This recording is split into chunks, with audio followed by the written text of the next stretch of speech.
Well, here I am again at Shitboxing HQ. Work's been on the ground today, there's nothing happening, so that's when I seized the opportunity to work on these fine bags of shit. So the Beamer is on hold because I'm doing the boost pipes now. Normally that's just nothing, is it? That's dead easy, but the pipes are on order and I can't do anything till they come. So I've decided to run with, off the compressor side, I've decided to run with 2-inch internal diameter pipe. The reason for that's ground clearance. You know, and it's a long, just the tube that's reaching from the front to the back, that's 10 foot long, the biggest boost pipe I've ever had in my life. 10-foot long boost pipe. That's going to act as an intercooler as well. I'm going to run it with no intercooler and see how we go. But I've got a plethora of intercoolers in this fucking building behind me, so we're laughing on that score. So Beamer, that's on stop for now. So I've got to find something to fill the afternoon, and then I'll be here weekend pissing about. So I've just realised that my truck, the reason we need ground clearance for the Beamer too is for no other reason than getting up that truck, because when we made the body for it, we calculated a terrible fucking angle there and everything bottoms out on it right about here. You get beached right here in this angle, so I don't want to be loading that on and ripping the boost pipe off the bottom of it every time. So yeah, we're going to run a 2-inch internal diameter pipe underneath it and link it up. So we're on hold with that, can't do anything with that for now. Just realised that I only use this truck to go to the track, don't use it for anything else. Just realised it's 5 months out of date on the MOT. It's a waste of a truck. Like I say, we used to run a garage here, so the truck was busy, but the truck does nothing anymore. So this only needs a set of handbrake cables for the MOT. Can't get it in because I've only ordered 1 cable and I need 2 where it splits at the back. So that's on order, so that'll get done Monday. So I've turned back to this splendid piece of French shit here, and I fucking love this little fucking thing. I put it in the wall last year in November.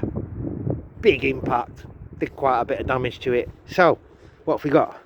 We got a wing, we've got a replacement wing. The other one wasn't that bad, but I've got a replacement wing that's loosely sitting on the car.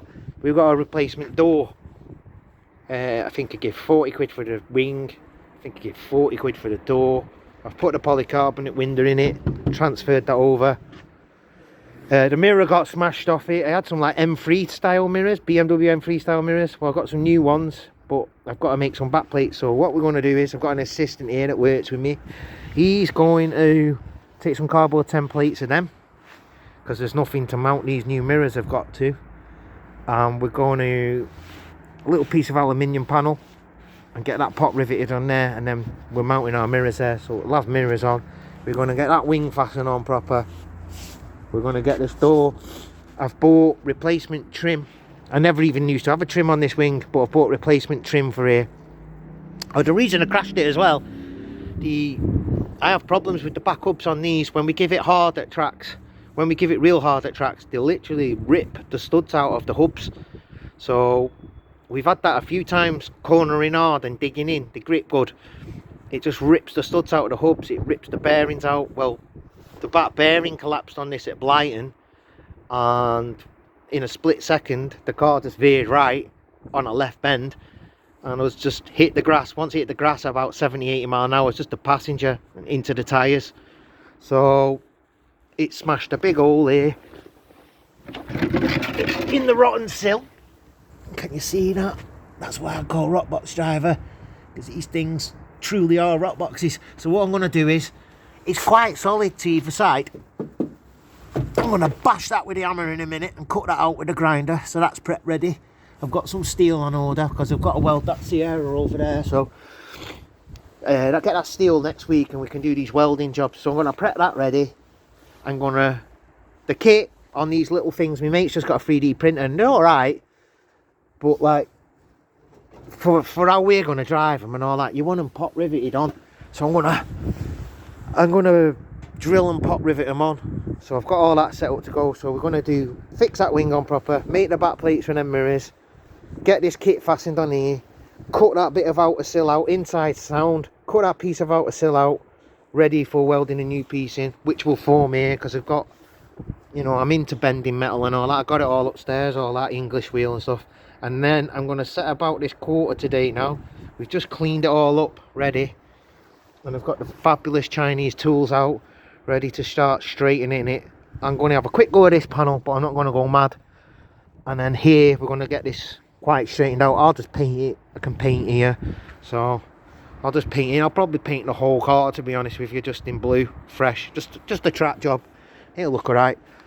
But yeah, that's what we're going to be doing today. And here's the Magical Tools TMU style, straight from fucking China. But basically it's just a stud welder. We're going to weld studs on that panel, and then we're going to start pulling it out, and then I'll do a recap video after, see how straight we get it. And if I fuck it up, I'll still put a video on so we can all have a good laugh, because trust me, no one will be laughing as much as me, because nothing ventured, nothing gained. At the end of the day, I've got in touch with loads of breakers with these, buying parts. There's a few shells and all lying about. We'll cut the quarter out and we'll just weld the new quarter in it. So we've got nothing to lose. But if you can't straighten that, then maybe you shouldn't be doing cars, you know what I mean? If you can't straighten that, then fuck it. So we're going to rivet all that, the kit on this side. You can see I've done one, but I did that track side because it's flapping off. So I'm going to have to try and just get them neatly spaced, put a few more in, and then copy it all the way around. And then you've got this horrible cable tying. I'm going to make some little alley panels and put them on to hold them together. This was just a fix for another crash that we had. So yeah, you crash, don't you? That's what happens, crashing. So get a load of that. I'll do a video on that one day. It's a beast. This is not shitboxing. This is done right. I do know how to do things right as well, you know. I'm not a mong, but yeah.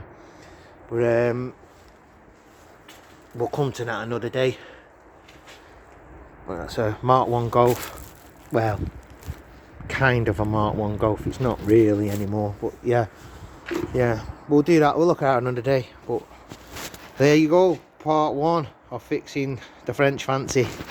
And see what we can do. I've got another one of these too. This one's 16 valve, running phase 3 Newman cams, naturally aspirated. And then the other one I got round there on the ramp, that one's an 8 valve one, and that's been converted to turbo. So that one's pretty cool, but guess what, it's broke, so I'll do a video on that soon too. But yeah, Beamer on pause, moving on to this French thing. So there you go.